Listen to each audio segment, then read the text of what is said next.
Hi and welcome back to Cut the Crackle. Today we're looking at set 40305, the Microscale LEGO brand store. This is a LEGO store exclusive, although you can also pick it up online. This is a set I was pretty excited for. My local LEGO store never got their own set when they opened, sadly. I was also a massive fan of the VIP LEGO store polybag from last year, so this really appealed to me and I picked it up as soon as I saw it on the shelf. Alright, let's take a look inside. Here it is all built up, and I have to say, already I'm pretty disappointed. This was not a fun build. See, that keeps happening. The entire doorway just hangs on by two little studs, and it's just not enough clutch power. For me, a big part of my enjoyment comes not just from displaying and looking at the sets, but the actual act of building them. And this was not fun. It wasn't a difficult build in that it was complicated or anything like that. It just didn't feel like a very well thought out construction. The vast majority of the build is just stacking the same size brick on top of one another over and over, and then it's all held together at the top with some plates. If I spin it round,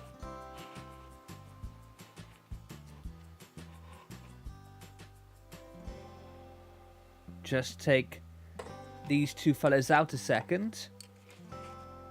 You can see you get two floors, and these come apart in the same way you see on a modular set. Relatively simple. Have a look at the ground floor first of all. You've got what is like a bargain bin there to put clearance items in, and behind that on a couple of shelves you have some 2x2s with stickers on them to represent some different LEGO sets from the Friends, Creator and Junior lines. On the other side of the room there's a little window display which is meant to represent a few different sized buildings and a tree, and on the far wall is the pick and build section. This just feels unfinished. The pick and build wall from the VIP polybag looks so much better. They've just left it as exposed studs. The VIP had each coloured stud topped with a clear 1x1 round tile, and it just looked way more accurate. 2 secs. There we go. See how much better that looks? I don't get it. Why leave that off? You've already done it properly in a free promotional item, but then cut corners in a product you're selling. It just doesn't make sense to me. It feels like a step backwards from that polybag, and just seems like a cheap way for them to keep the cost down. But realistically, how much would it have cost just to include 16 clear round by ones? The cash register is basic but serviceable. I guess it's all touchscreen, but honestly, I would have liked to have seen some sort of tile beneath it, just to suggest a place for the money to go. This is the exact same tile piece used for the ATM, and that just kind of grates on me because you know the screen on a store till is not going to be a screen on a hole-in-the-wall cash machine.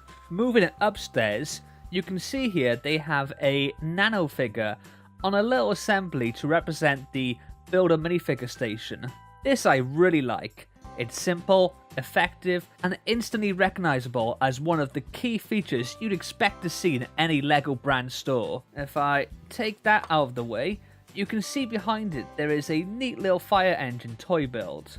I like this a lot, very cool. In the middle you have a couple more shelves with some more LEGO set boxes. Over on the right you have another bargain bin type thing, this time with a simple shield piece in it.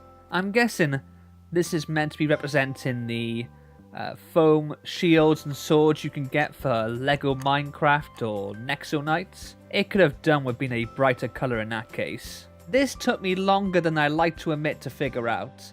This is meant to represent one of the original toy ducks LEGO produced way back when they were originally making wooden toys.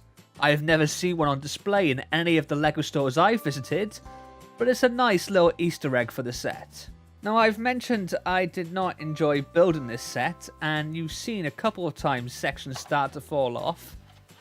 Part of the reason why it's so flimsy like this is just like the 3-in-1 creator sets, this is kind of meant to be customizable. So the doorway, the pick and build wall, and also the 2 upstairs side windows are all interchangeable. That sounds great, in theory. Really, your options are limited.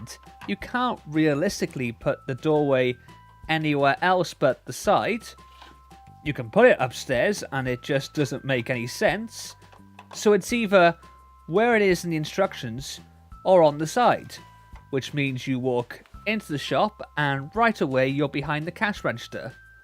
The ATM wall doesn't, well, it falls off, but it's not interchangeable. Also, the 2 upstairs windows are exactly the same as one another, so that kind of limits the options there as well. It's a nice idea, but it doesn't really work. Let's take a look at the minifigures you get. So this comes with 2 minifigures, 1 adult and 1 child. They're okay. I personally think the head on the man has been used way too much, and whilst that is a nice hairpiece to get, the colour doesn't even match his beard and eyebrows. It looks odd. That torso though is lovely. No secondary expression on the adult, and I don't think... Nope, none on the child either. Otherwise you'd see it under his hat. So wait, you have a Lego shop set with 2 minifigures, both customers, and no one to serve them. How does this set not come with a Lego employee fig? It makes no sense. Are they just meant to serve themselves? Hang on. Come on. There we go. Matt will serve you now. The other thing this set doesn't include is any money. Nope. It has an ATM machine on the side, but I'm guessing that's out of order because they don't even give you a single cash piece to withdraw or spend. Look at this. It's even on the box showing you the minifigure using the ATM, so why wouldn't they include even 1 printed cash piece? Just 1! Saying that, look at this. They show you them choosing from the pick and build wall, but they don't even give you a cup for your minifigs to put their pieces in. The VIP polybag did. The freebie did, but not the set you pay actual money for. Check out the front of the box. No wonder these 2 guys are so happy. They went in with no money to spend and no one to serve them, so walked out with a bunch of free Lego sets. I'd be smiling too. If they had included just 1 more minifig so you could have someone to actually serve the customers, 1 cash piece so the minifigures actually had something to spend, I might have been a little less harsh. Honestly, this isn't exactly a bad set, but it just feels so unfinished. From a child's point of view, when you open a Lego set, you should have everything you need to act out that scenario, and with this set, you don't. You'd have to get a Lego store employee from somewhere else, add your own cash piece, and yeah, they're not massively uncommon, but it sucks that Lego cut those corners with this set. Anyway, that's what I think. How about you? Let me know in the comments below, and I'll see you next time. Laters.